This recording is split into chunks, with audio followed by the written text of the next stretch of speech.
आकाश दिया की कहानी।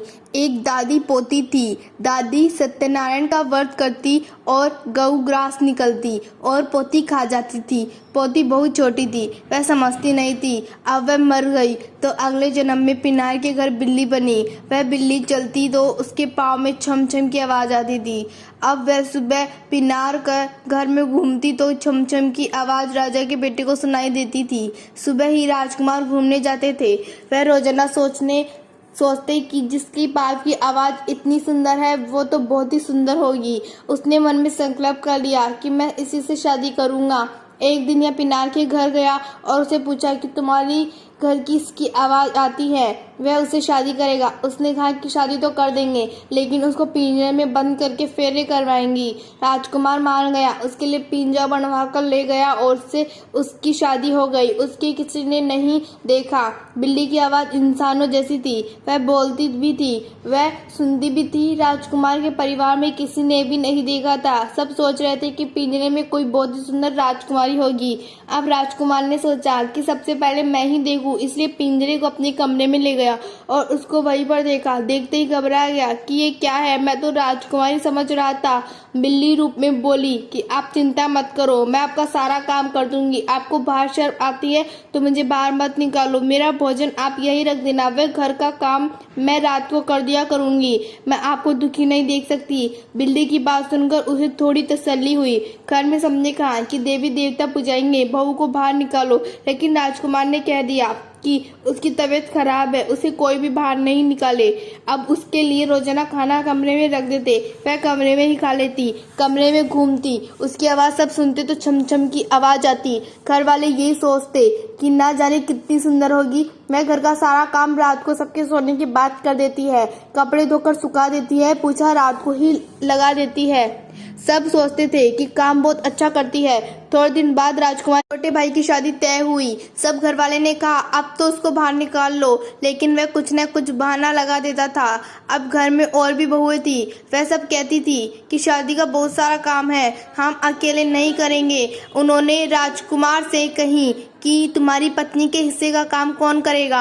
अब उसकी भाभीयों ने बताया कि गेहूं साफ करना है, घर में मांडड़े मारने हैं। राजकुमार ने जाकर बिल्ली को बताया तो उसने कहा कि मैं रात को सारा काम कर दूंगी। उसने रात को गेहूं साफ कर दिए। वह अपने पैरों से सुंदर मारने मार दिए।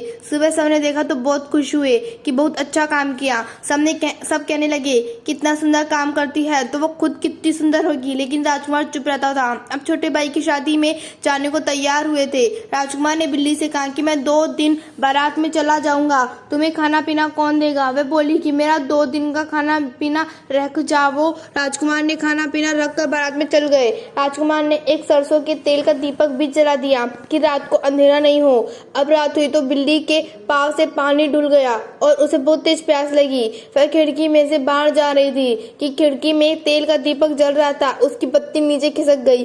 वह सोचने लगी कि अगर मैं बाहर जाऊंगी तो दीपक बुझ जाएगा और उसकी बत्ती और बुझने वाली है।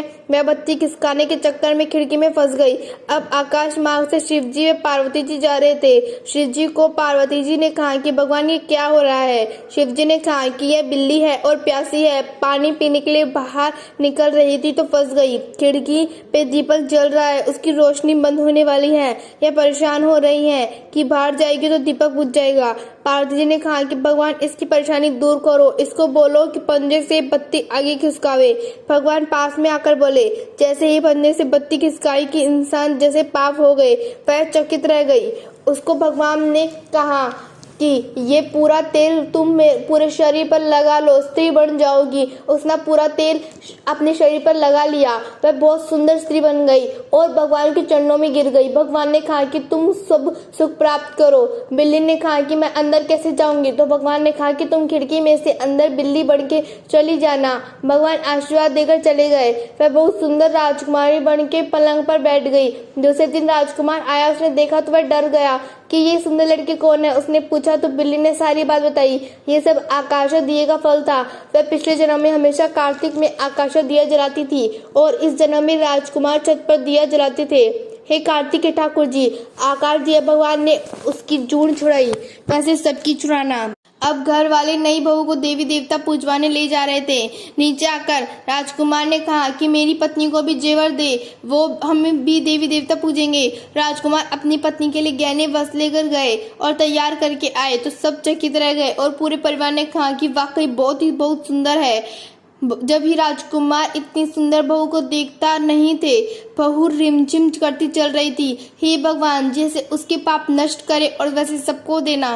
वह कहता न सुनता न हुंकारा भरता न आपड़ा साहेब की रक्षा करना।